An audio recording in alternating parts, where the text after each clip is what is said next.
We're going to run some clock, or maybe throw the dagger. Hurts going deep for it all. Devontae Smith! He has got it! Touchdown! Hits one in the air, left center field. Back it goes. Harper, the swing of his life. And on looks to Connecting. In front, they scored! Who else? That's Phillies Postseason with the overtime winner. 3-2 your final.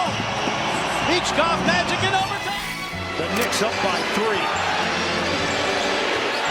10 seconds left in game 5. Maxey fires! He's got it! Tie game! 8.1 to play.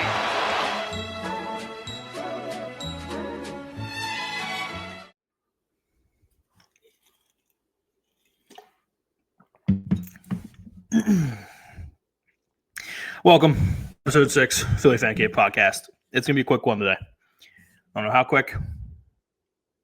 Filming this, recording this on the day of Game 3 of the NLDS after what was supposed to be a fantastic weekend in Philly sports.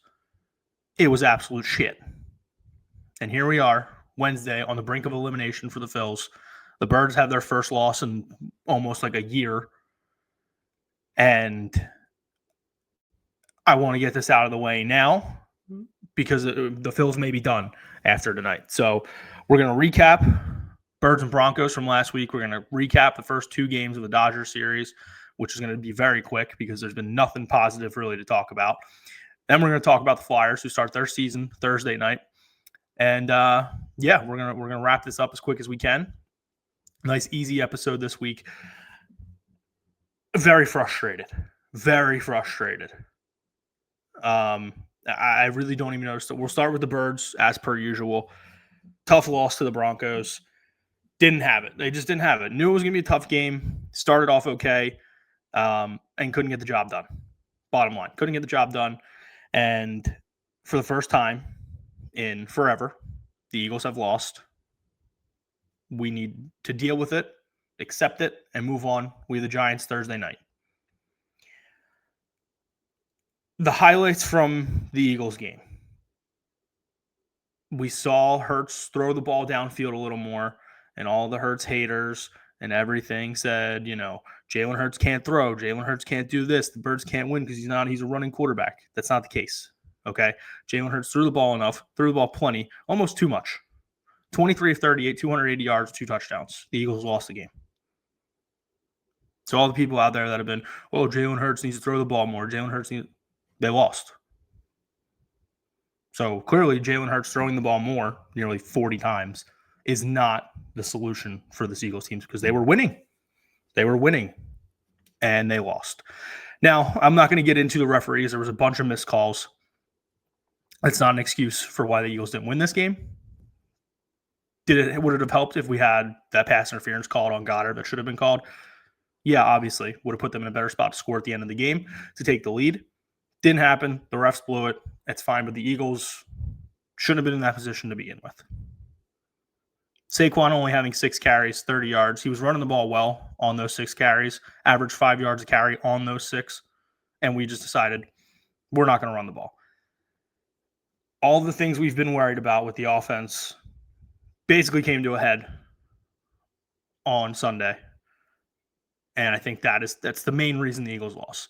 Whether Kevin Patullo needs to figure it out, Nick Sirianni needs to figure it out, something needs to get figured out with this offense, and it needs to happen fast because now we lost the game. Okay? Winning cures everything. We lost, and now it's a problem. Thankfully, it's a quick, short week. We have the Giants at MetLife, and I need to see an Eagles team that is on a mission. I need to see this Birds team come in here Thursday night and absolutely dominate the Giants like they should. 7.5-point favorites right now. The Eagles should win this game by 2 touchdowns at least. At least 2 touchdowns. Don't get me wrong. Jackson Dart has looked solid. He's a rookie quarterback, okay? This defense is good enough. Nakobe Dean's coming back. This defense should eat up the Giants' offense. If they don't, that's a problem. Back to Sunday's game.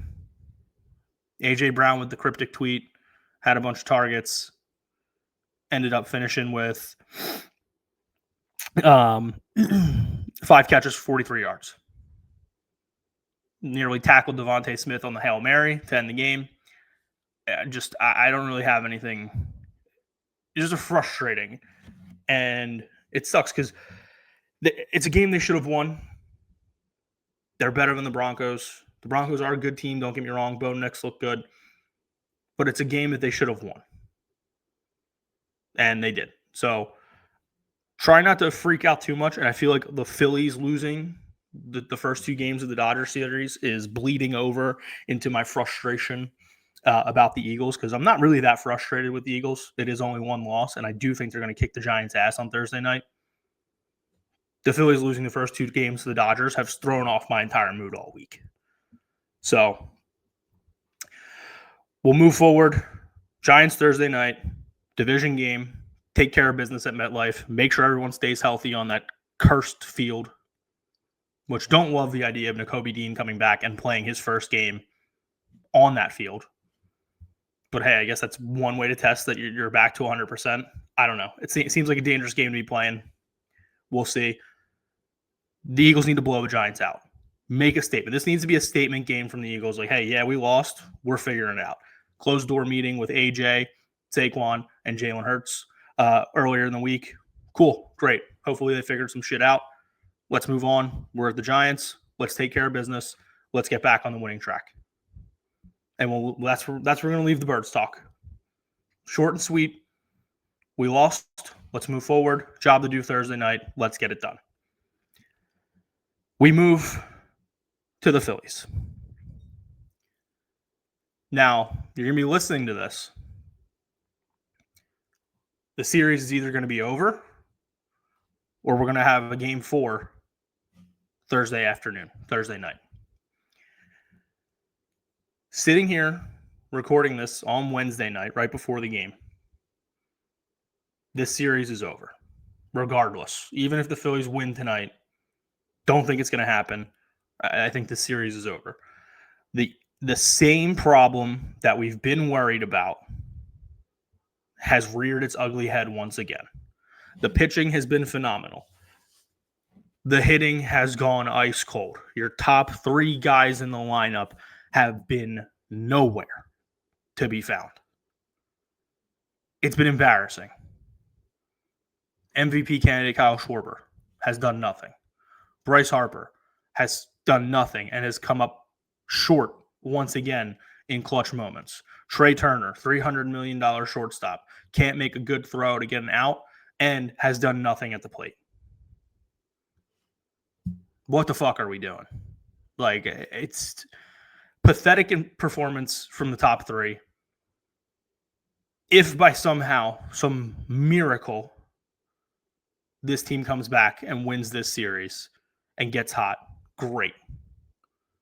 We shouldn't be in this position to start with. I don't see it happening. This team is no different than the last 2 postseasons.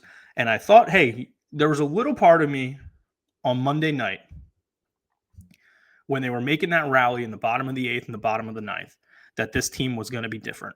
If they would have came back and won that game, I would have been like, you know what? Hey, this team actually might be different than the past couple years.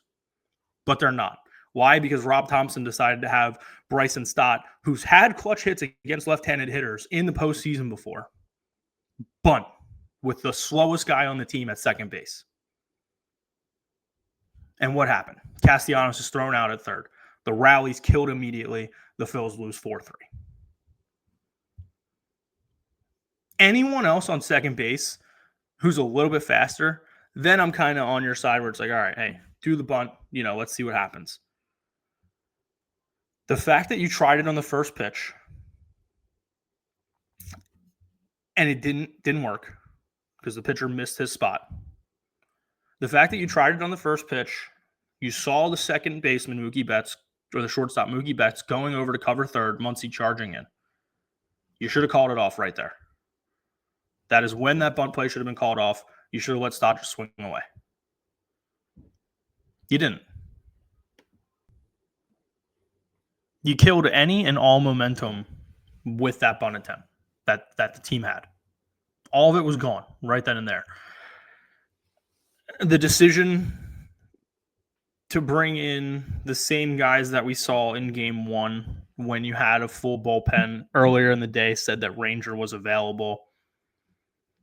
I'm fine with that if you were going to start Ranger in game 3. You're going to Nola in game 3. So why the hell did you not use Ranger Suarez at all in games 1 or 2? We've seen him in big moments come up huge for this team in the postseason. Like, this is shit that's already been done. We've seen it. So why not go back to him, especially if you're not going to use him as your game 3 starter? Makes no sense. And I've been a Rob Thompson guy. I've tried to give him the benefit of the doubt when a lot of people have been hard on him on some of the decisions he's made. This is just, it hasn't been pretty. And I've seen it, a bunch of people say it online. That's why I've started this with the surf side. Like, the Phillies have gotten me to this point. I'm stress drinking. The game's still 2.5 hours away. I've seen a bunch of people say it. This feels like the end of an era for the Phillies, this Phillies team. You cannot, by any means, run this back again. There's no way. And obviously, there's a lot of contracts that are up and need to be restructured or re-signed, whatever the case may be, whoever you're letting walk. If this team loses and gets swept by the Dodgers, just blow it all up. Blow it all up. Everyone is touchable. There's no one on this team that I can sit here and say, yep, that guy needs to be back next year. And that goes for Trey Turner, Bryce Harper, and Kyle Schwarber. They're getting into Sixers territory where what they do in the regular season no longer matters.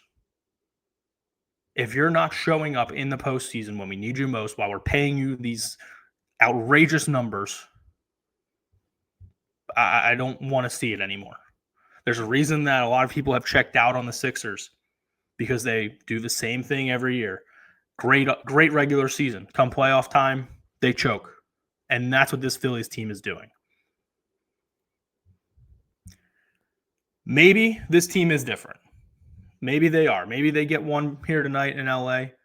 They come back on Thursday, they win another one, and then we're back at the bank for game 5, which has become not the same hostile environment because everyone that comes in here apparently just kicks our ass now.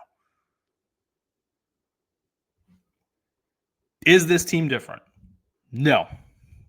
And if they are, I will eat those words if I come back on here next week and we're talking about the Phils getting ready for the NLCS.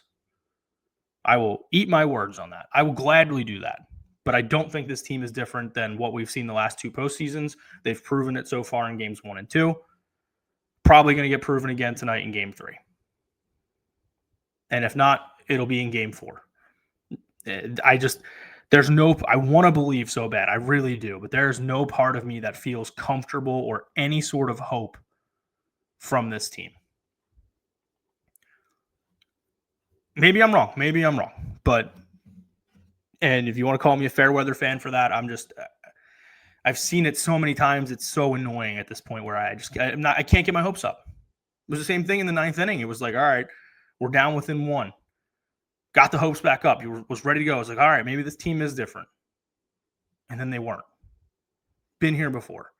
Trying not to fall into this trap of what will be just epic heartbreak as per usual, because the most Phillies thing to do would be them winning tonight, winning Thursday, bringing us back here on Saturday for game 5 in front of the home fans and blowing it. That would be the most Phillies thing to do. We shall see. Aaron Nola on the mound tonight. Not sure who the potential game 4 starter would be. I hope I'm wrong. I really hope I'm wrong. Maybe this team is different, but it just feels like a funeral is about to take place. So we'll see what happens with the Phils. I'm done my negativity talk. We got the negative stuff out of the way. The Birds loss, the Phillies blowing in the playoffs. We now move to the positives.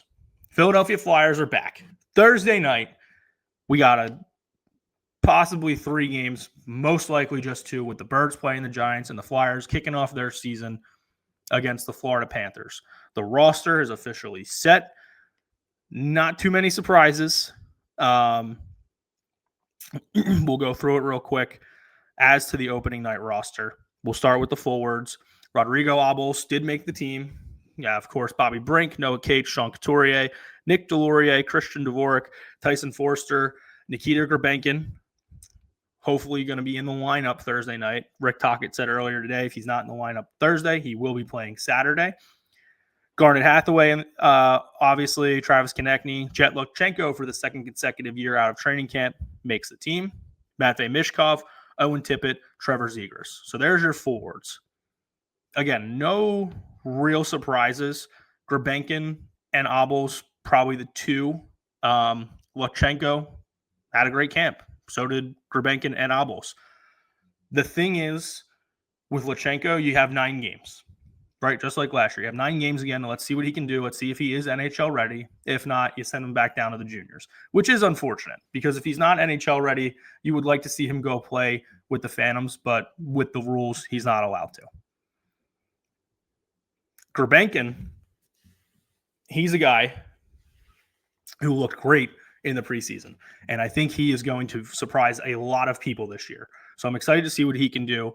Don't love the fact that he might not be in the lineup for game 1 because who are you going to put in besides him?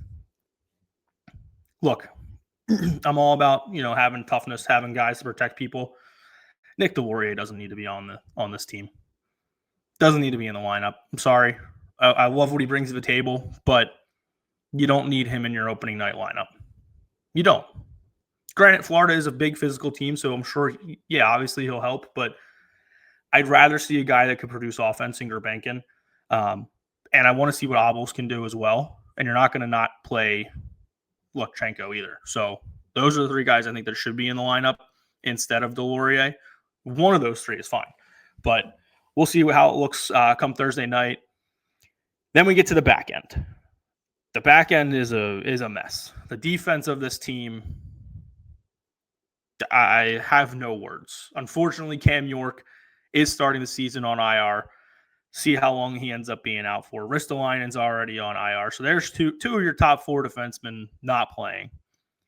So you got Jamie Drysdale, Dennis Gilbert, Adam Ginning, Noah Juleson, Travis Sanheim, Nick Seeler, and Igor Zamola. Those are your defensemen. Cam York, Ristolainen, like I said, obviously on the team, but starting the season on IR. It's not going to be pretty. I stated, I think it was 2 podcasts ago, the Flyers realistically could start the season 0-5. And with this defense in front of the goaltending, which is Sam Ersson and Dan Vladar, oh boy. It's going to be interesting to see how this team plays the first couple games of the season. They need to make a move. They need to make a move on defense. We've been saying it, but to come into the season with the team they have is just the defense they have is just ugly. Yeah, it's going to be bad. We need to accept that right now, especially with York being out. We knew Ristolainen was going to be out, but sorry, a little bug flying by here. It's just going into the season, we knew it wasn't going to be pretty, but it looks worse on paper than I think we even imagined. I am excited, though. Still excited about Flyers coming back. Hockey being back, it's great. I will be in attendance for the home opener on Monday against the Florida Panthers. Looking forward to that. Another year of Matvei Mishkov. Another year of Travis Konechny. Excited to see what Mishkov and Trevor Zegras can do together. Would like to see the power play, hopefully, be way better than it has been. I'm excited the Flyers hockey's back. No matter how badly it's going to go and how quickly this excitement is going to fade, especially with the team we have. I'm just excited that hockey's back. So that's what I'm trying to hold my head up on here is that Flyers hockey's back. Be watching them, every other night, whatever the case may be. Hopefully they're better than we expect them to be. Everyone's already projecting them not to be anywhere close to the playoffs, which is fine because this season needs to go one of 2 ways. We need to see all the young guys need to take another step in the right direction, and we need to be a borderline playoff team or in the playoffs, or we need to be so bad that there is no doubt we win the lottery. Gavin McKenna is already playing at Penn State. Let's just send him 3 to 4 hours across state and bring him home. He's getting used to PA. He'll be used to the cold winters. Bring him here. Those are the only two options. You got to see improvement from everybody, or just suck so bad that there's no doubt we get Gavin McKenna, because all the people that were excited about next year's free agency class, let's take a look at that free agency class now, because half of those guys have already re-signed.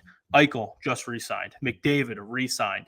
Kyle Connor re-signed. So all the big names that we were hoping were going to be there, so the Flyers could possibly make a splash, not going to be there. So how do you bring in more talent? One, either by trade or continue what you've been doing and drafting well. And hopefully the lottery balls fall in our favor next year and we end up with the number 1 overall pick. Because if not, we're looking at being just like the Buffalo Sabres. And I can't deal with that. We've already seen enough mediocrity from this team. I can't do it anymore. So excited the season's starting. Need to be either a playoff team or just be so bad that the NHL can't do anything to not get the lottery balls to go our way. That's what needs to happen. We shall see. Sixers, I got no news. I didn't pay attention to the Abu Dhabi game they played. I don't even know when their season starts, to be honest. I'd be lying if I was like, oh, yeah, it's like next week. I have no idea. I really don't. We'll talk more about them once their season actually starts. Walsh's winners. It's been a light content week. I apologize for that. A lot going on. I'm going to Vegas next week, so I've been getting all kinds of shit ready for that. I'm up in the air. I'm not going to do anything on the podcast, so there's no Walsh's winners on the podcast. I do apologize.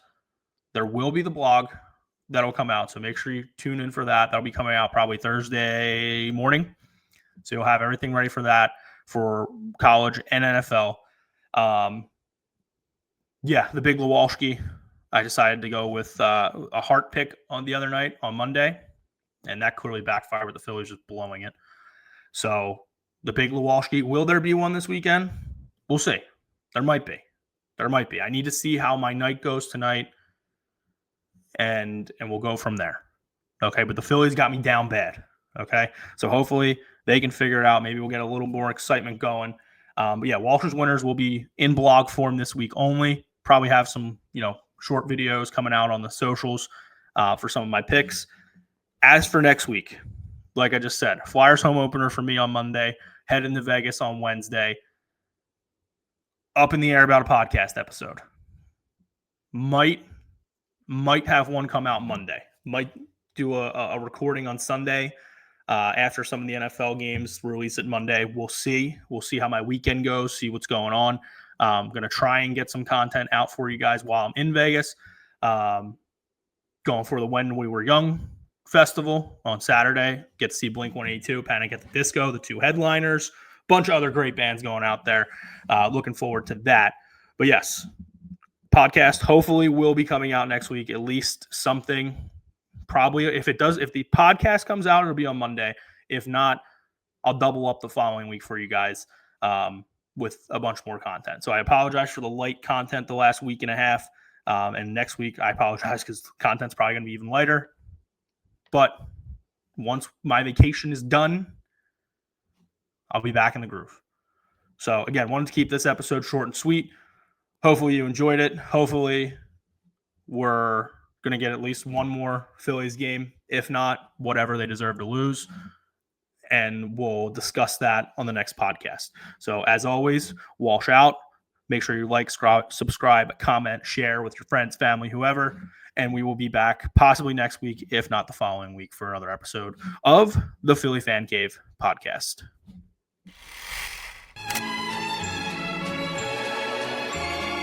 Looking to run some clock, or maybe throw the dagger. Hurts, going deep, for it all, Devontae Smith!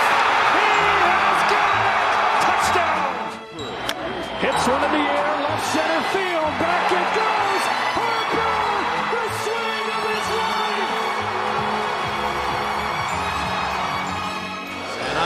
To Connecting. In front, they scored! Who else? That's Phan with the overtime winner! 3-2 your final! Michkov magic in overtime! The Knicks up by 3. 10 seconds left in game 5.